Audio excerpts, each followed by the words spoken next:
क्या आप जानते हैं कि सबरीमाला मंदिर के राज आज भी एक पहेली है? इस मंदिर की रहस्यमयी कहानियां और अद्भुत इतिहास ने इसे एक अनोखा स्थान बना दिया है। यहाँ की हर ईंट, हर पत्थर में एक कहानी छुपी हुई है जो सदियों से लोगों को आकर्षित करती आ रही है। ये मंदिर इतना पुराना है कि हमारे वैज्ञानिक और इतिहासकार भी इसके आगे हैरान हैं। इसकी प्राचीनता और वास्तुकला का अध्ययन करते हुए वे अक्सर सोच में पड़ जाते हैं कि आखिर इसे किसने और कैसे बनाया होगा। इस मंदिर की संरचना और इसके निर्माण की तकनीकें आज भी एक रहस्य बनी हुई हैं। यहाँ के किस्से ऐसे हैं कि सुनकर आपको लगेगा जैसे आप कोई हॉरर फिल्म देख रहे हैं। यहाँ की कहानियों में ऐसे ऐसे राज छुपे हैं कि आप दंग रह जाएंगे। कुछ लोग कहते हैं कि यहाँ रात में अजीबोगरीब आवाजें सुनाई देती हैं, तो कुछ का मानना है कि यहाँ अदृश्य शक्तियां निवास करती हैं। इन कहानियों ने इस मंदिर को और भी रहस्यमयी बना दिया है। कभी सोचा है कि आखिर क्यों लाखों लोग इतनी मुश्किल तपस्या करके यहाँ आते हैं? यहाँ आने वाले श्रद्धालु 41 दिनों की कठिन तपस्या करते हैं, जिसमें वे सख्त नियमों का पालन करते हैं। इस तपस्या के दौरान वे शुद्धता और संयम का पालन करते हैं और यह मानते हैं कि इससे उन्हें आध्यात्मिक शांति और मोक्ष की प्राप्ति होती है। इन सब सवालों के जवाब जानने के लिए हमारे साथ बने रहिए और जानिए सबरीमाला मंदिर की पूरी कहानी। हम आपको इस मंदिर के इतिहास, इसकी रहस्यमयी कहानियों और यहाँ की अद्भुत परंपराओं के बारे में विस्तार से बताएंगे। तो चलिए इस अद्भुत यात्रा पर हमारे साथ चलें और जानें सबरीमाला मंदिर के अनकहे राज। सबरीमाला मंदिर कहां से आया? ये खुद में ही एक बड़ा रहस्य है। इस मंदिर की उत्पत्ति और इसके पीछे की कहानियां सदियों से लोगों को आकर्षित करती आई है। ये मंदिर केरल के पथानामथिट्टा जिले में स्थित है और हर साल लाखों भक्त यहां आते हैं। ये मंदिर भगवान अयप्पा को समर्पित है, जो भगवान विष्णु और शिव जी के अवतार माने जाते हैं। भगवान अयप्पा की कहानी भी उतनी ही रहस्यमयी है जितना यह मंदिर। कहा जाता है कि भगवान अयप्पा का जन्म विष्णु के मोहिनी अवतार और शिव जी के मिलन से हुआ था।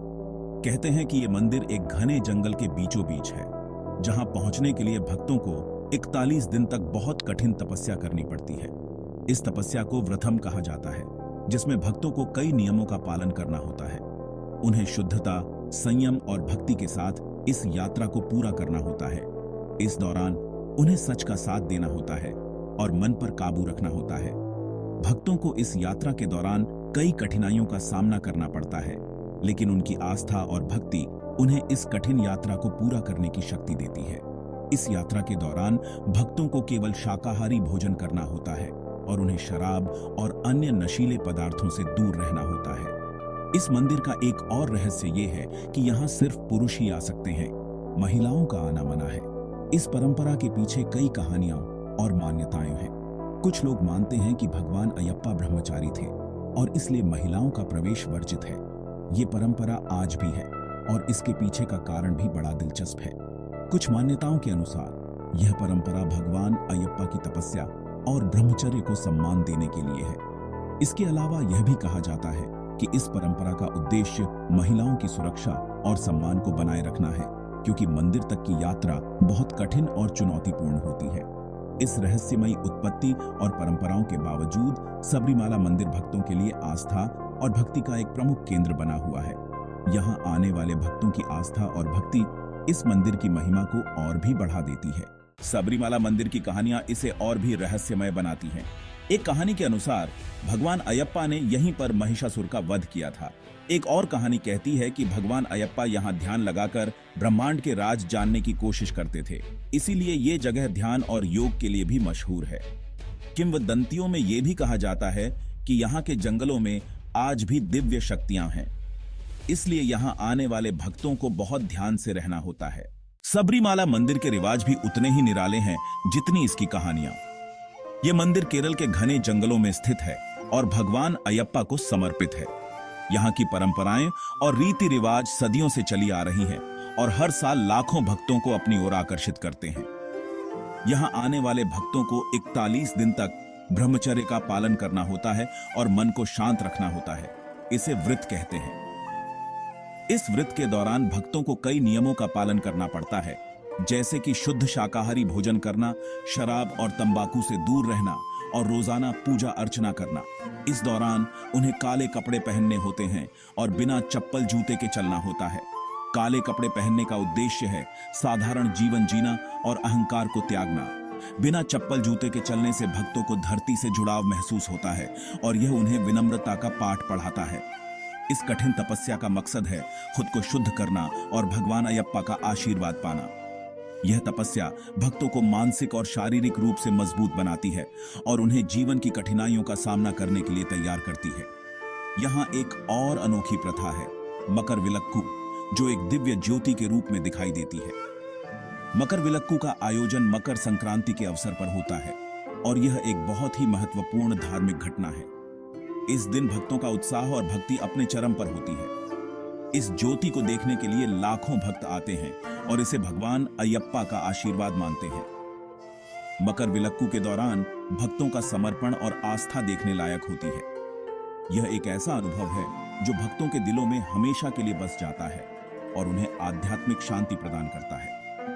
सबरीमाला की ये अनोखी प्रथाएं और रीति रिवाज इसे एक विशेष धार्मिक स्थल बनाते हैं, जहां हर साल लाखों लोग अपनी आस्था और भक्ति को मजबूत करने के लिए आते हैं। सेक्शन 5, वैज्ञानिक दृष्टिकोण। अब बात करते हैं साइंस की। क्या यह मुमकिन है कि सबरीमाला मंदिर की कहानियों और रिवाजों के पीछे कोई वैज्ञानिक कारण हो? कुछ वैज्ञानिक मानते हैं कि 41 दिनों की तपस्या से शरीर और मन साफ होता है, जिससे इंसान में नई ऊर्जा आती है और वो स्वस्थ महसूस करता है। इसके अलावा जंगल में पैदल चलने से शरीर और दिमाग दोनों तंदुरुस्त रहते हैं। ये भी हो सकता है कि मकर विलक्कू कोई कुदरती चीज हो, जिसे पुराने समय में लोग दिव्य ज्योति मानते थे। सेक्शन 6, हास्य से भरे तथ्य। चलिए अब कुछ मजेदार बातें जानते हैं। क्या आपको पता है कि सबरीमाला में भक्तों को काले कपड़े इसलिए पहनने होते हैं ताकि वो निंजा जैसे दिखें? चकल्स, एक और मजेदार बात यह है कि यहाँ के बंदर भक्तों के खाने पर हमेशा नजर रखते हैं। यहाँ के जंगल में आपको ऐसे ऐसे नजारे देखने को मिलेंगे कि आपको लगेगा आप किसी और ही दुनिया में आ गए हैं।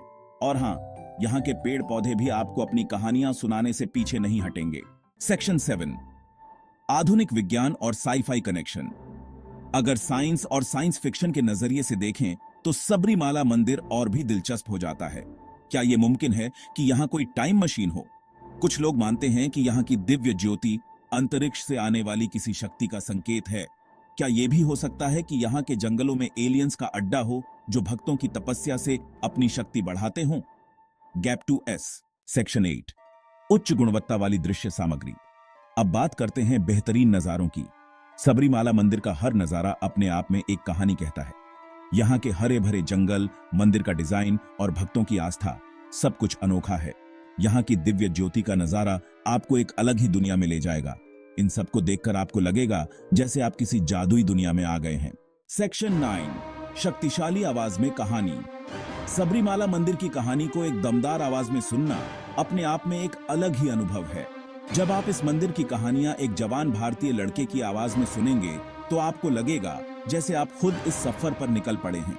ये आवाज आपको हर कहानी के रहस्य में ले जाएगी और आपको ऐसा महसूस होगा जैसे आप खुद भगवान अयप्पा के दर्शन कर रहे हैं।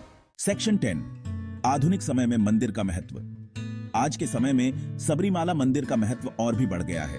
यहाँ आने वाले भक्तों की संख्या हर साल बढ़ती जा रही है। यह मंदिर आज भी आत्मशुद्धि और भक्ति का एक बहुत बड़ा केंद्र है। इस मंदिर के रिवाज आज भी लाखों लोगों की जिंदगी का हिस्सा है और उन्हें सही रास्ता दिखाते हैं। सेक्शन 11, भक्तों पर मंदिर का प्रभाव। अंत में बात करते हैं कि इस मंदिर का भक्तों पर क्या असर होता है। सबरीमाला मंदिर की यात्रा हर भक्त की जिंदगी बदल देती है। यहाँ की परंपराएं और तपस्या उन्हें खुद को शुद्ध करना और मन को काबू में रखना सिखाती है। यह मंदिर उन्हें जिंदगी के हर मोड़ पर संयम और भक्ति का महत्व समझाता है। यहाँ की दिव्यता और रहस्य उन्हें नई ऊर्जा देते हैं और उनकी जिंदगी को एक नया रास्ता दिखाते हैं।